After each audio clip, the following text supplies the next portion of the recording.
Ya Pak ya, ini kayaknya mobilnya setelah Pertamina Patra Niaga Pusat dan Regional Sumbaksel melakukan pemeriksaan kesiapan stok BBM di salah satu SPBU Koko Pertamina, res area kilometer 115A, Jalan Tol Trans Sumatera, Ruas Kayu Agung Bakahuni, Selasa siang kemarin. Pada Lebaran 2024, pemudik diprediksi naik yang secara nasional diperkirakan mencapai sekitar 6%.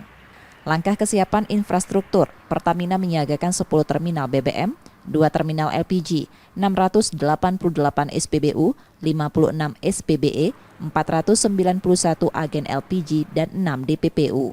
Selain infrastruktur dan sarfas utama, Pertamina menyediakan layanan tambahan BBM di jalur potensial, seperti tol, jalur wisata, dan jalur lintas utama, yakni 87 SPBU siaga, 5.540 outlet pangkalan LPG siaga, 7 unit kios Pertamina siaga, 18 unit motoris, dan 16 unit mobil tangki standby.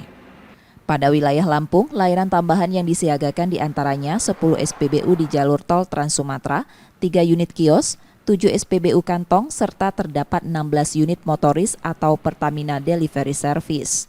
Sedangkan di daerah Sumatera Selatan, layanan tambahan yang disiagakan yakni 1 SPBU di jalur tol Trans Sumatera, 4 unit kios, dan 9 SPBU kantong.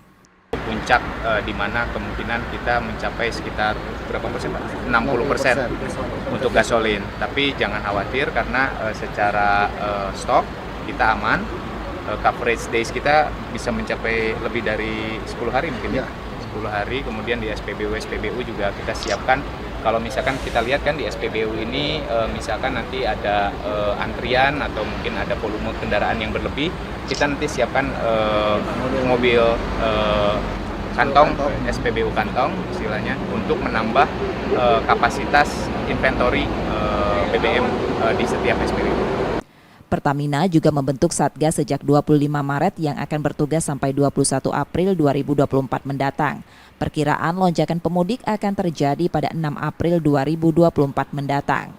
Purwantoro, Kompas TV, Ogan Komering Ilir, Sumatera Selatan.